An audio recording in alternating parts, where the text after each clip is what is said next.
Bien, mesdames et messieurs, je vous remercie d'être restés jusqu'au bout. C'est un honneur pour moi que de m'adresser à vous. Je voudrais remercier avant tout Augustin Boulanger, mais aussi le doyen Pomès, qui n'est pas là, mais qui m'a dit et répété qu'il aurait souhaité l'être.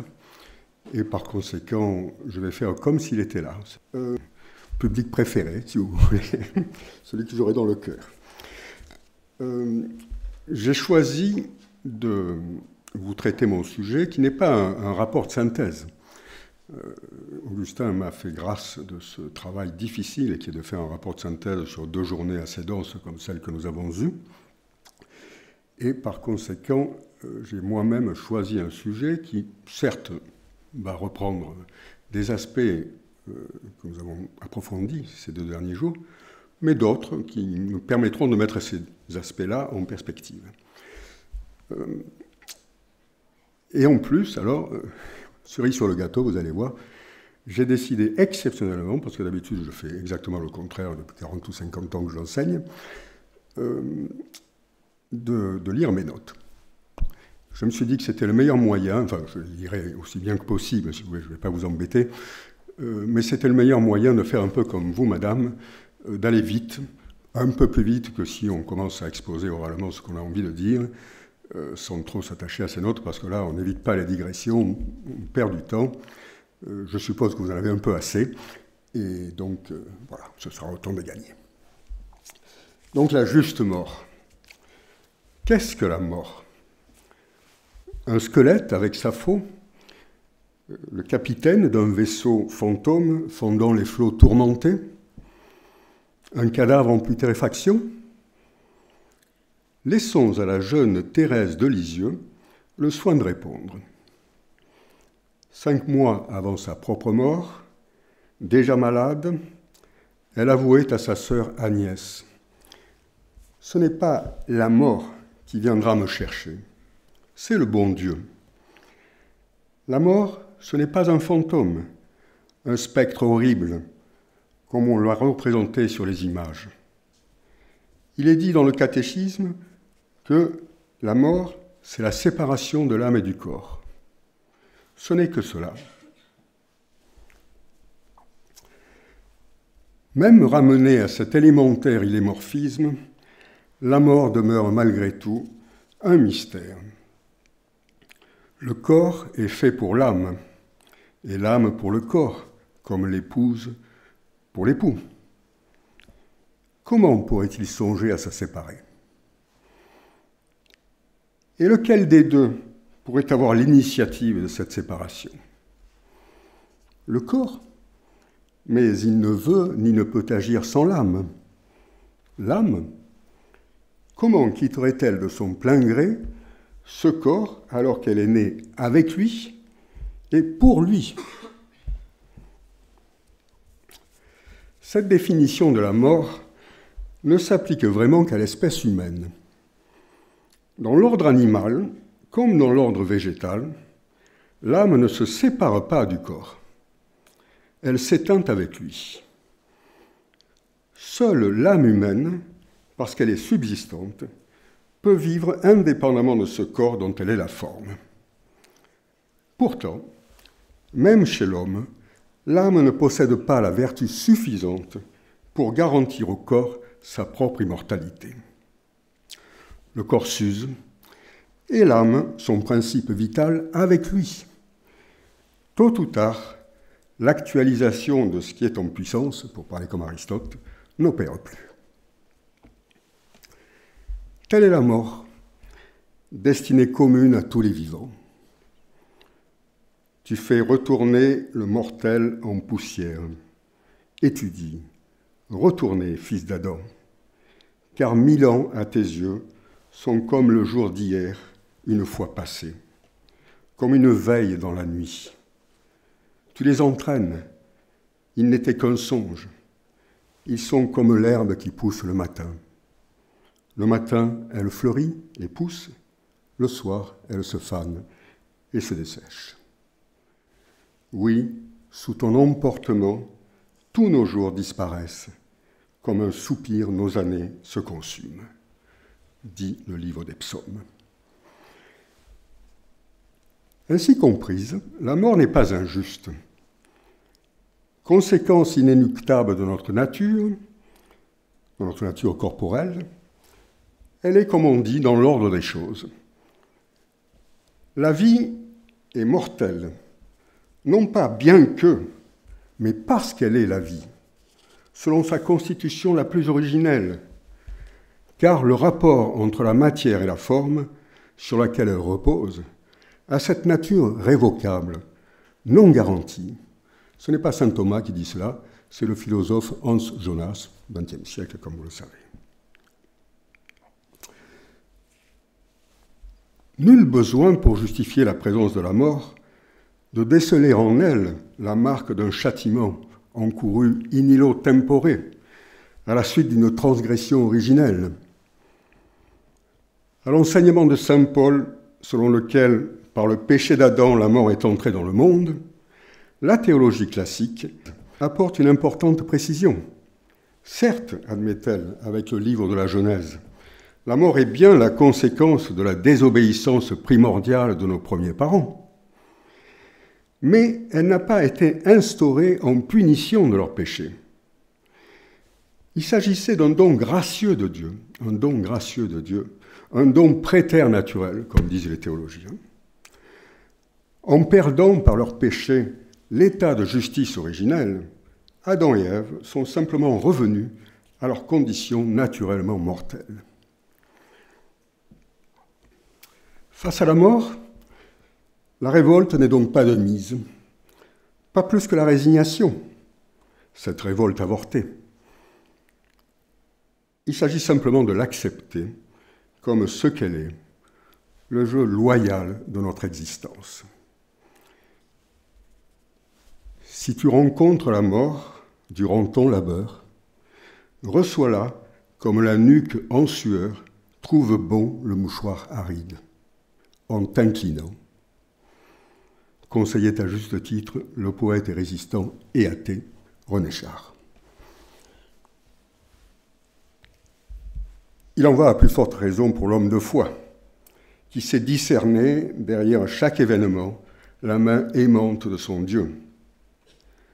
Ne crains pas la mort, accepte-la dès maintenant, avec générosité, quand Dieu voudra, comme Dieu voudra, où Dieu voudra. N'en doute pas, elle viendra à l'heure, à l'endroit, et de la manière qui conviendront le mieux. Envoyé par Dieu, ton Père, bienvenue soit notre sœur la mort. Enseignait José Maria Escrivá.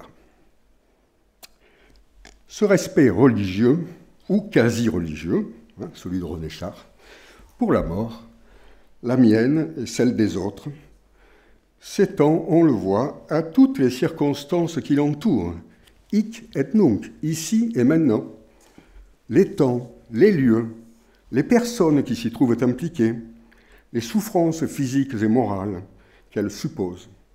Tout ce qui encadre la mort mérite d'être perçu sous les auspices de la justice. De nos jours, cependant, le traitement de ces circonstances a profondément évolué. Pour la plupart de ceux qui, comme nous, vivent dans des sociétés technologiquement avancées, la mort s'est tant et si bien médicalisée que la question de sa justice se pose à nouveau frais. Cette question affecte aussi bien le moment que le comment de la mort. Je ferai un bref aperçu sur ces deux aspects. Le moment d'abord. Il y a un temps pour tout, un temps pour toute chose sous le ciel, un temps pour naître et un temps pour mourir, enseigne le livre de l'Ecclésiaste. Tantôt plus tôt, tantôt plus tard, la mort vient toujours à son heure. Est-ce à dire que l'homme n'est pas le devoir et même le droit de retarder le moment de la mort? Certes, non. Le vivant veut vivre, et la mort à ses yeux vient toujours trop tôt. Tous, nous désirons mourir comme les patriarches bibliques, rassasiés de jours. Comme être doué de raison et de volonté, il nous convient de mettre en œuvre tous les moyens à notre portée pour garantir notre survie individuelle. Des professions très honorables y sont entièrement consacrées, et grâce à des politiques publiques massives et à des techniques chaque fois plus sophistiquées, elles sont parvenues à des résultats surprenants. Il reste que, lorsque vient le moment fatal, tout ce que la médecine peut offrir aux hommes n'est qu'un simple sursis, qui ne saurait se prolonger indéfiniment.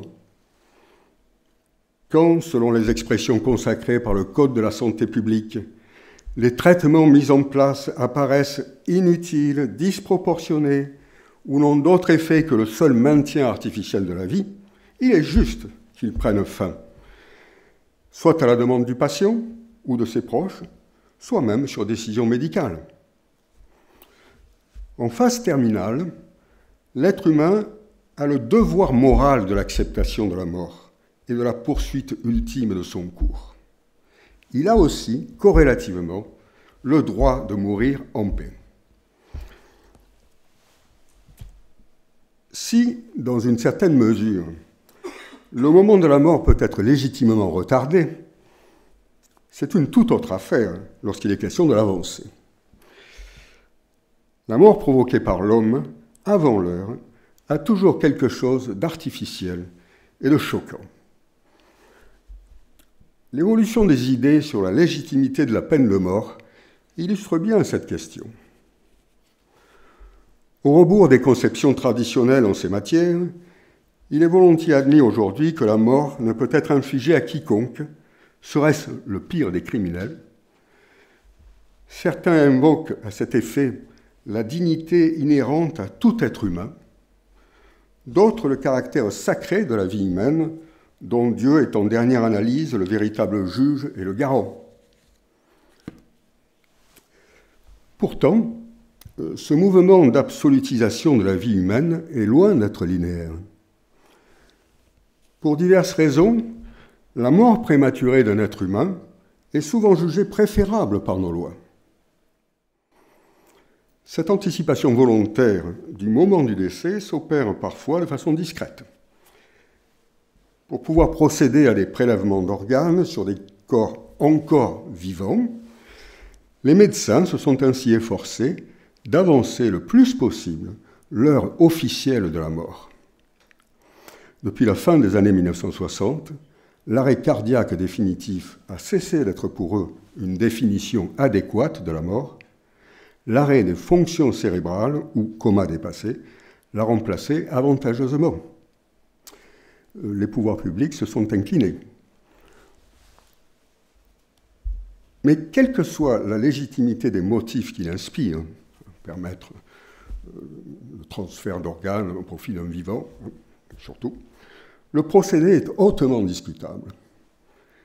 A-t-on le droit de précipiter ainsi l'heure de la mort d'autrui, sauf si celui-ci y a expressément consenti de son vivant, ou à la rigueur, si ses proches y consentent à sa place? N'a-t-on pas le droit, une fois encore, de mourir en paix?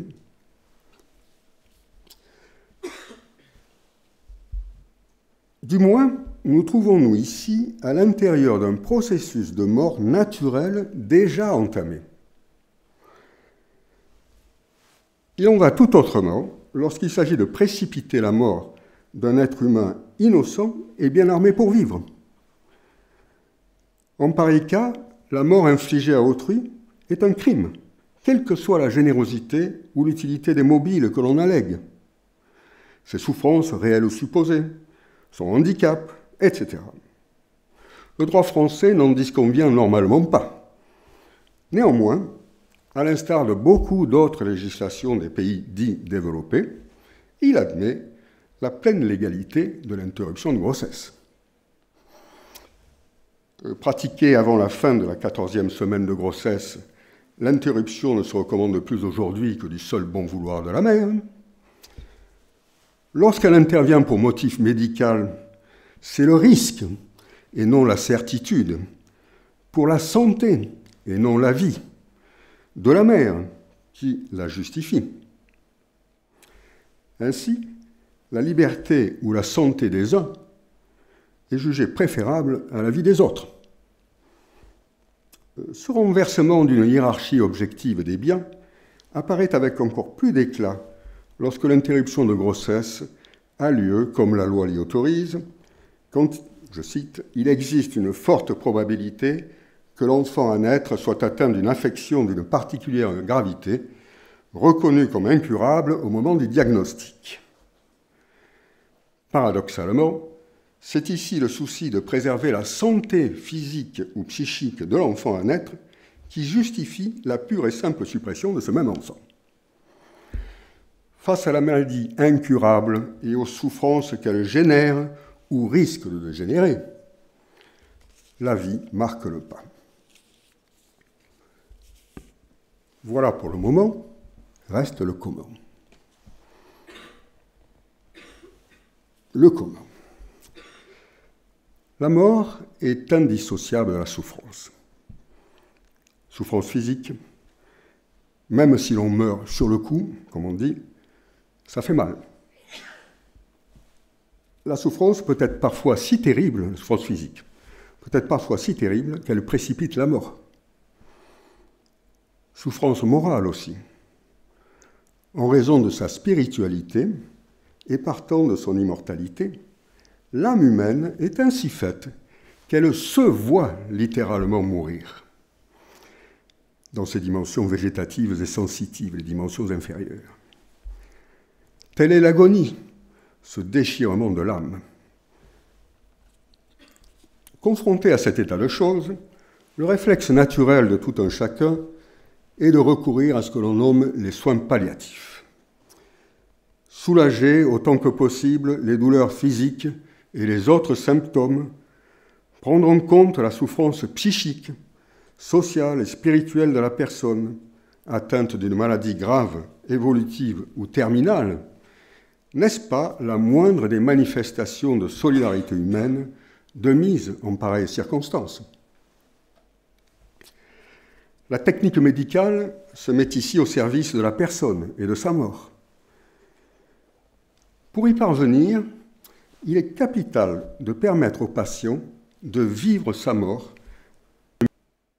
Je cite la Congrégation pour la doctrine de la foi qui dit ceci: « Il importe non seulement de pouvoir satisfaire à ses devoirs moraux et à ses obligations familiales, mais surtout à se préparer en pleine connaissance à la rencontre avec le Christ. » Et elle conclut: « Il ne faut pas, sans raison grave, priver le mourant de la conscience de soi. »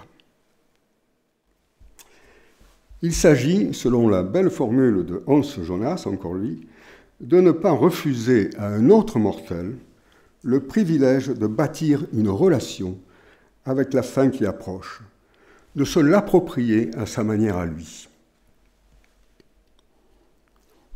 Dès ce stade, pourtant, par manque de temps ou de disponibilité, ou par une fausse commisération, nombre de médecins cèdent à la tentation de supprimer toute souffrance en abolissant complètement par une médication ad hoc la conscience du sujet.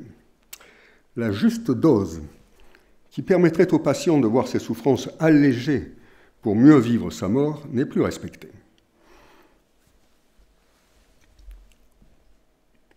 L'emploi excessif des analgésiques participe d'ailleurs du même état d'esprit que l'euthanasie dite active, par laquelle le médecin abrège sciemment les jours du patient pour lui éviter des souffrances présentes ou à venir, particulièrement vives, ou encore la dégradation physique et mentale liée à des maladies dégénératives. Une mort rapide et sans douleur, on l'a rappelé tout à l'heure, rapide et sans douleur, voilà ce que la technique médicale est apte à offrir de nos jours à quiconque se trouve dans cette situation. Son succès est garanti. Pour nos contemporains, la bonne mort est la mort subite, imprévue, en état d'inconscience, sédation, pendant le sommeil, foudroyant une personne jusque-là en parfaite santé. Révèle avec justesse Anne-Laure Bock, philosophe de la médecine. Enfin. lorsqu'elle est sollicitée par le patient, cette aide active à mourir procure-t-elle à ce dernier une juste mort? Les arguments pour et contre sont connus. Aux partisans du droit de mourir dans la dignité et du droit à l'autodétermination des circonstances de sa mort, il est répondu que la vie est une valeur en soi, indépendante de son mode d'être au monde, et qu'aucun droit n'est donné qui permette de disposer arbitrairement de sa propre vie. La vie, renchérit-on ailleurs, est un don de Dieu, que lui seul a le droit de reprendre. C'est moi qui fais mourir et qui fais vivre, lit-on au livre du Deutéronome. Par-delà ces débats, il me semble que, comme en matière d'interruption de grossesse, le nœud de la question réside dans le fait que l'admission de l'euthanasie active repose sur un renversement indu de la hiérarchie naturelle des biens. La vie, même malheureuse, même douloureuse, vaut objectivement mieux qu'une vie heureuse ou en bonne santé. Pour vivre heureux et bien portant, encore faut-il vivre. Jean de La Fontaine, il y a des siècles, mais avec sagesse, l'a fort bien dit. C'est la fable de la mort du bûcheron. Le trépas vient tout guérir, mais ne bougeons d'où nous sommes. Plutôt souffrir que mourir, c'est la devise des hommes. Privilégier au contraire l'absence de souffrance par rapport à la vie, c'est entrer fatalement dans une logique où le néant est roi. La pratique de la mort provoquée serait incompréhensible sans une certaine philosophie de la souffrance et de la mort. Pour la pensée dominante, aujourd'hui, ni la souffrance ni la mort n'ont de sens. Seule fait sens la qualité de la vie. Entendez, on l'a bien vu, une vie de jouissance où rien ne nous est refusé. Quand cette vie-là n'est plus possible ou promet de ne plus l'être, autant précipiter la mort sans souffrance, puisque nous en avons le pouvoir. Pareille conception s'oppose en profondeur non à un quelconque credo religieux, catholique, musulman, ou pourquoi pas juif, mais tout bonnement à la nature humaine. L'éminent psychanalyste autrichien, Viktor Frankl, que je vous recommande de lire, vous en retirerez beaucoup, a fondé toute sa logothérapie sur je cite, sur le principe essentiel de volonté de sens et d'autotranscendance. Inhérent à tout être humain, nous explique-t-il. Et voilà ce qu'il dit, je le cite, « Quand nous sommes confrontés à une situation à laquelle nous ne pouvons rien changer, par exemple, une maladie incurable. » C'est lui qui donne cet exemple. « Il nous est encore possible d'arracher un sens à la vie, en témoignant de la plus grande des aptitudes humaines, qui consiste dans la capacité de changer la souffrance en un triomphe moral. Envisagez ainsi, l'heure de la mort devient pour chacun de nous le moment crucial de notre existence.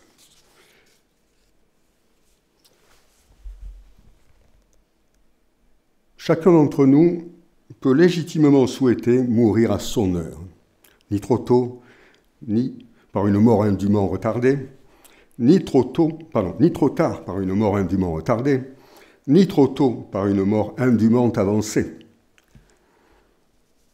Chacun de nous peut également souhaiter affronter en paix l'heure de sa mort. Par l'apaisement des souffrances qu'elle est apte désormais à procurer, la médecine peut nous y aider grandement, et il convient de s'en réjouir. Mais face aux abus du pouvoir médical,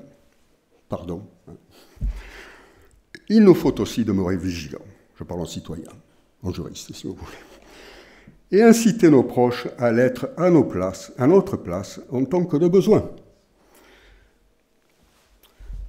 Nous ne pouvons pas penser à tout, et le risque d'être pris dans un engrenage que notre conscience réprouve est loin d'être exclu de nos jours. S'il se produisait, serions-nous pour autant les victimes impuissantes d'une mort injuste? Sans doute pas, si nous adoptons le point de vue de Dieu, toujours capable de convertir en bien le pire des maux. Qu'est-ce qui nous empêche de faire nôtre cette belle prière du cardinal Newman? Ô mon Dieu, toi et toi seul et toute sagesse et toute science, tu sais, tu as déterminé tout ce qui nous arrivera du début à la fin. Tu as ordonné les choses de la manière la plus sage, et tu sais ce qu'il m'adviendra année après année, jusqu'au jour de ma mort. Tu sais combien j'ai de temps à vivre. Tu sais comment je mourrai. Chaque événement de ma vie est le meilleur qui puisse m'arriver, car il a été voulu par toi. Ta merveilleuse providence me conduit année après année, de la jeunesse à la vieillesse, avec la plus parfaite sagesse et le plus parfait amour. Je vous remercie.